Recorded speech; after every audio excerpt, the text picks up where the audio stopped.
কুমড়ো potash Al Jazeera একটা সাক্ষাৎকার দিছে। সে বলছে যে ছাত্রদের সাথে সরকারের কোনো সমস্যা নাই, তারা ছাত্রদের দাবির সাথে একমত, কিন্তু তৃতীয় পক্ষ যারা টেরোরিস্ট দুষ্কৃতিকারী তারা ছাত্রদের আন্দোলনে ঢুকা ধ্বংসযজ্ঞ করেছে। We are not talking about the students. We are not referring to the students to be the terrorists and anarchists. It is the third party, those who intruded into this movement and started doing all this. কুমড়ো potash কি কোনো solid evidence দিছে যে তৃতীয় পক্ষ ঢুকা এই ধ্বংসযজ্ঞ করেছে? না, দেয়নি। কুমড়ো পটাশের বন্ধু জয় ওই যে কুত্তে নিয়ে বসে থাকে, কুত্তাটা গলে সুন্দর আছে, ওই কি আর করবে? কুমড়ো পটাশ যদি বাংলাদেশে বসে থাকে তো ওর তো কুত্তে নিয়ে বসে থাকা লাগবে, তাই না? যাই হোক, সে ফেসবুকে ভিডিও দিয়ে কইছে যে পেট্রোল নিয়ে গেছে ওই পুরানোর জন্যে বিক্ষোভকারীরা, তাই এইটা ছাত্ররা না। ওর মা ডাইনি মাতারিটাও কইছে যে জামাত বিএনপি ধ্বংসযজ্ঞ চালাইছে। তো ধরা পড়লো কে? বাসে আগুন দেওয়ার ঘটনায় স্বীকারোক্তিমূলক জবানবন্দি দিছে কে? আওয়ামী লীগ। 4 লাখ টাকায় চুক্তি কইরা বাসে আগুন দেওয়া নিয়ে সে বাসে আগুন দিছে। শ্রমিক লীগের নেতা ধরছে হাসিনারে আর এক কুত্তা পুলিশ। কই বিরোধী দলের তো কাউরে ধরতে পারে নাই।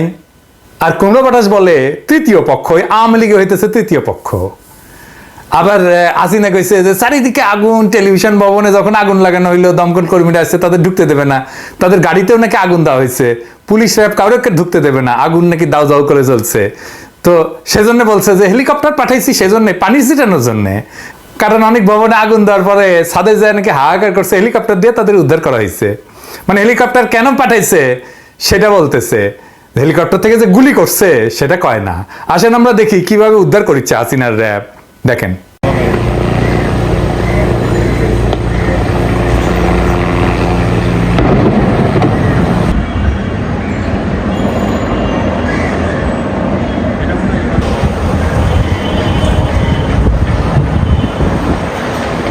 দেখেন গুলি করতেছে আকাশ থেকে।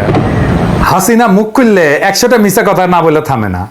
ওর বাপও ছিল মিথ্যুক, ডাহা মিথ্যুক। তারপরে ওই যে এই যে বাতাবি লেবু ভবনে যাইয়া, বিটিভি ভবন বাতাবি লেবু ভবনে যাইয়া দাবি করছে যে পাকিস্তানি হানাদার সেনাবাহিনী বিটিভিতে হামলা করেনি। পাকিস্তানি সেনাবাহিনী কেন হামলা করবে?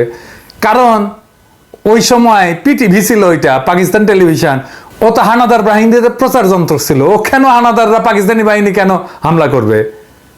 সরকারের প্রচার যন্ত্র ছিল এবং এটা ব্যবহার করা হয়তো যুদ্ধরত বাংলাদেশের স্বাভাবিক পরিস্থিতি আছে এটা দেখানোর জন্য। এরই প্রতিবাদে মুক্তিযোদ্ধাদের একটা দল 1971 সালের 28 সেপ্টেম্বর ডিআইটি ভবনের 7 তলায়, ওইখানে বিটিভির তৎকালীন কার্যালয় ছিল এবং অ্যান্টেনা ছিল, ওইখানে হামলা চালায়, একটা অংশ উড়াই দিছিল, বোমা হামলা চালায়। এবং পরদিন 29 অক্টোবর পাকিস্তান অবজারভারে ওইটা নিউজ ছাপা হয়েছিল। মুক্তিযোদ্ধারা সবসময় বিটিভি উড়ায় দেয়, জ্বালায় দেয়, এটাই ইতিহাস। এবার আসেন আর একটা ফুটেজ দেখেন। যেই সময় ইন্টারনেট বন্ধ ছিল সেই সময় ফুটেজ, অ্যাপার্টমেন্টের বারান্দা থেকে মোবাইলে রেকর্ড করতেছিলেন এক নারী। সেই নারীকে লক্ষ্য কইরা গুলি করে, আমরা গুলির ঝলক দেখতে পাই, শব্দ শুনতে পাই। তারপরে কি হয়েছে জানি না, মোবাইল পড়ে যায়। কুমড়ো পটাশ নির্লজ্জের মতো বলে আত্মরক্ষার জন্য গুলি ছুটতেছে। তো গৃহবধূ কেন গুলি খাইল? আবার আর একটা ফুটেজ দেখেন, একটা বাচ্চা গুলি খাইছে, তাকে আর একটা ছেলে নিয়ে যাচ্ছে। পুলিশ আইসা, নিরস্ত্র দুইজনই, পুলিশ আইসা গুলি করলো। দেখেন কেমনে গুলি করলো। এইবার আসেন, আমার হিসাবে অন্তত 4 জন শিশু মারা গেছে নিজের বাসায় গুলি খাইয়া, বাসার ভিতরে। 2টা রিপোর্ট আসছে প্রথম আলোতে। আব্দুল আহাদ 4 বছর বয়স, গত শুক্রবার 19 জুলাই যাত্রাবাড়িতে বাবা মায়ের সাথে বাসার বারান্দার দ্বারায় মাথায় গুলিবিদ্ধ হয়, পরের দিন শনিবার মারা যায়। এটা দেখেন, এই বাচ্চাটা আওয়ামী পরিবারেরই বাচ্চা, এই লোক আওয়ামী লীগ করে এবং সে কারফিউ মেনে ঘরের মধ্যেই ছিল। সে বলতেছে যে আমি আওয়ামী লীগ করি, পরিবার এবং এলাকার বেশিরভাগ মানুষ আওয়ামী লীগ সমর্থন করে, গত নির্বাচনে আওয়ামী লীগকে নাকি ভোট দিছে। সে বলতেছে আমাদের বাসায় কেন গুলি করবে, এটা কোন নিয়ম? এসব এটা বলতে কথা বলতে বলতে ফুপিয়ে কেঁদে ওঠেন সাকিবুর। দেখেন বাচ্চাটা মেরে ফেলছে, আওয়ামী লীগ করাই লোক। আওয়ামী লীগের কর্মীর ছেলে ঘরের মধ্যে পুলিশের গুলি খেয়ে মারা গেছে এবং এই মৃত্যু কিন্তু কোনো হিসাবের মধ্যে নাই। দেখেন 6.5 বছরের রিয়া গোপ, দীপক কুমার গোপের এবং বিউটি গোপের একমাত্র সন্তান, এই শুক্রবারে 19 জুলাই নারায়ণগঞ্জ শহরে বাড়ির ছাদে খেলতেছিল এবং নিচে যখন গুলিগোলা হয় তখন বাবা উঠে যায় ছাদে মেয়েকে আনতে, কোলে নিতেই মাথায় গুলিবিদ্ধ হয় রিয়া। গত বুধবারে মারা যায় সে। তারপরে এই যে দেখেন দুলাল মাহমুদ, কিছুই করতো না। স্ট্যান্ডার্ড চার্টার্ড ব্যাংকের একজন সিনিয়র ম্যানেজার বাসার সামনে দাঁড়াইছিল, পুলিশ কোনো উস্কানি ছাড়াই গুলি করে। দুইটা বাচ্চা আছে ছোট ছোট, মারা যায়নি সাথে সাথে। স্কয়ার হাসপাতালে নিয়ে যাওয়া হয়, বন্দুকের গুলির শট খাইছে সেজন্য ভর্তি করে না, হাসপাতাল খুলে রাখছে। চিন্তা করেন কিরকম হাসপাতাল দেখছেন? এগুলো হাসপাতাল বন্ধ করে দিতে হবে। আরো কয়েকটা হাসপাতাল গড়ে অতিরিক্ত রক্তক্ষরণে মারা যায়। এই হইতেছে কুমড়ো পটাশের টেরোরিস্ট। কুমড়ো পটাশের কাছে শিশুও টেরোরিস্ট, স্ট্যান্ডার্ড চার্টার্ড ব্যাংকের সিনিয়র ম্যানেজারও টেরোরিস্ট। এইবার আসেন আমাদের প্রিয় সেনাবাহিনী নিয়ে কথা কই। ও না, সেনাবাহিনী, সেনাবাহিনী। এইবার কিন্তু আমাদের ছাত্র জনতা Awami League, police League, RAB League, BJP লীগকে বীরত্বের সাথে হারাই দিছে অল্প সময়ের মধ্যে। এইটা আমাদের একটা অসামান্য বিজয়। পৃথিবীর খুব কম জাতি এরকম একটা বিজয় অর্জন করতে পারছে গণমানুষের আন্দোলনে। কিন্তু এই সোনা লীগ এসে দাঁড়াইছে হাসিনাকে রক্ষায়। আমাদের সকলের ধারণা ছিল এই সেনাবাহিনী নিরপেক্ষ থাকবে, তারা নিরপেক্ষ থাকে নাই। শুধু তাই না, জনগণের বিরুদ্ধে দাঁড়াইছে। কেন দাঁড়াইছে সেটা আমরা পরে আলাপ করব, পরের ভিডিওতে আলাপ করব। আসেন আমরা একটু ফুটেজ দেখি।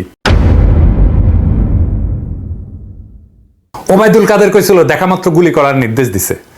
আমরা ভাবছিলাম যেটা কথার কথা কইছে, তা না, এই সেনাবাহিনী সেই নির্দেশ গ্রহণ করছে। নেত্র নিউজ সংবাদ করছে যে শনিবার এই সেনাবাহিনী জনতা থেকে লক্ষ্য করে গুলি ছুটছে। শুধু তাই না, তারা লাউড স্পিকারে বলছে দেখা মাত্র গুলি করা হবে। শুনেন। সর্বসাধারণের অবগতির জন্য জানানো যাচ্ছে যে আমরা বাংলাদেশ সেনাবাহিনী আপনার সকলের জানমাল নিরাপত্তা রক্ষায় নিয়োজিত আছি। অতএব জনগণের জানমালের নিরাপত্তা বিঘ্নকারীদের দেখা মাত্র গুলি করা হবে। এইবার আর একটা ফুটেজ দেখেন। আমি এই ফুটেজ আগে দেখাইছি, কিন্তু এইবার তার কথাগুলো মন দিয়ে শোনেন। সে বলতেছে নির্মূল করবে। শুনেন। বিভিন্ন স্থাপনায় আমরা যখন গিয়েছি, ওখানে যারা ছিলেন তারাও এক বাক্যে বলেছেন যে এখানে স্যার কোনো শিক্ষার্থীরা ছিল, সমস্ত যা করেছে এটা একটা দুর্বৃত্তায়নের যারা সাথে জড়িত, দেশকে যারা নিশ্চিহ্ন করতে চায় তারাই করতে চেয়েছে। সে পরিপ্রেক্ষিতে আমরা দেশের সম্পদ রক্ষার্থে আমরা নিয়োজিত হয়েছি এবং আমাদের সম্মানীয় সেনাবাহিনীর প্রধানের নির্দেশে আমরা এই দুর্বৃত্তকে সমূলে মানে নির্মূল করার জন্য যা করা প্রয়োজন আমরা সেটা করছি। নির্মূল শব্দটার সাথে আপনারা পরিচিত না, এটা আওয়ামী ন্যারেটিভের শব্দ। ৭১-এর ঘাতক দালাল নির্মূল কমিটি। এর পরিচয় পরে আসতেছি, এর পরিচয় জানায় রাখা দরকার, কারণ এরে আমরা গণহত্যার দায় বিচার করব পরে। আর এখন এই সহ চিহ্নিতগুলা কোন সভ্য দেশের যেন স্যাংশন খায় সেই ব্যবস্থা করা হবে। আর একটা ফুটেজ দেখেন।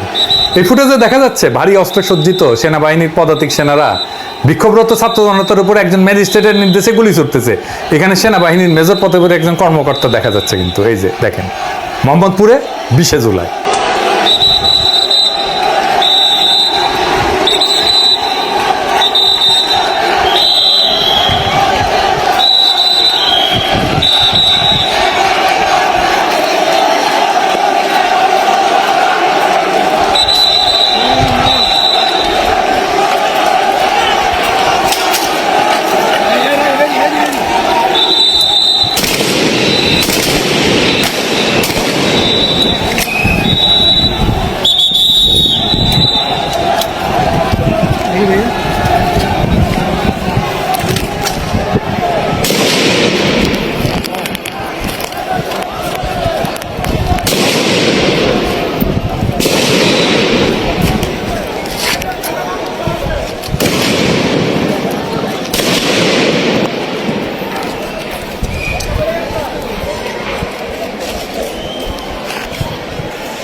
যে টিম গুলি করতেছে তার নেতৃত্ব ছিল 23 ইস্ট বেঙ্গল রেজিমেন্টের উপ অধিনায়ক মেজর মোহাম্মদ নোমান আল ফারুক।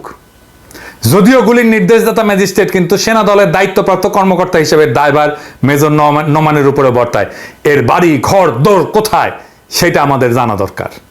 আমরা জানবো, আমরা দেখে নেব ও বাংলাদেশে কিভাবে থাকে, ওর পরিবার কিভাবে থাকে, ও বিদেশে আসলে ওরা আমরা ধরবো।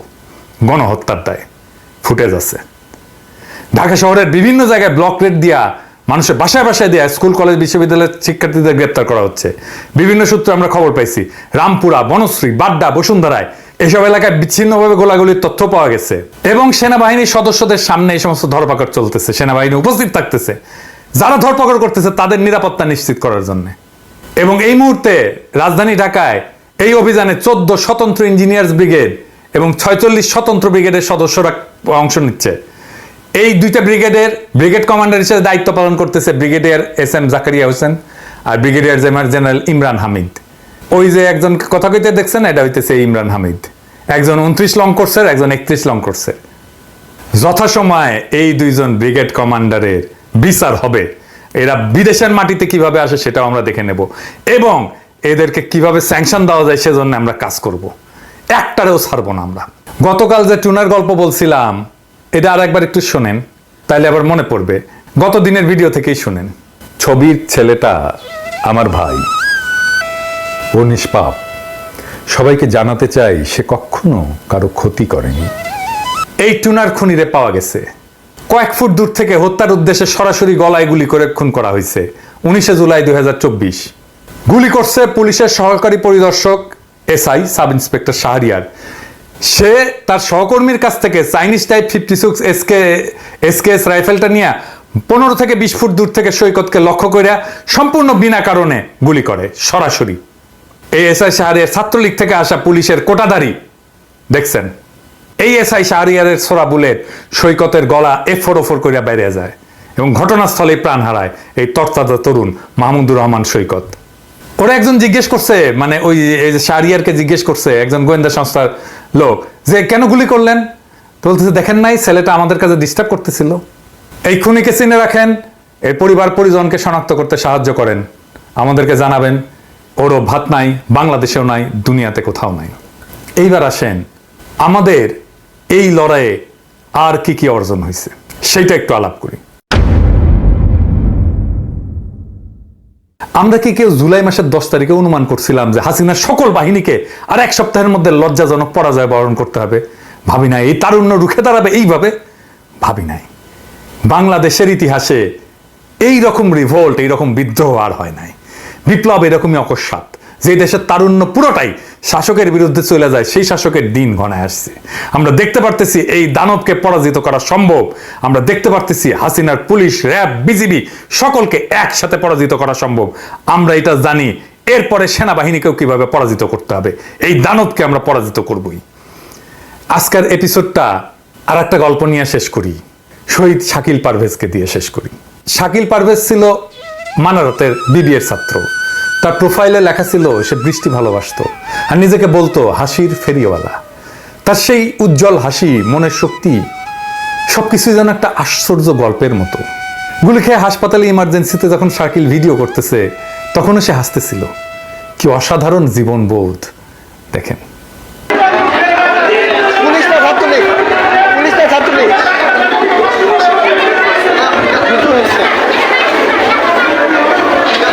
কি অদ্ভুত প্রাণ শক্তি এই ছেলেদের।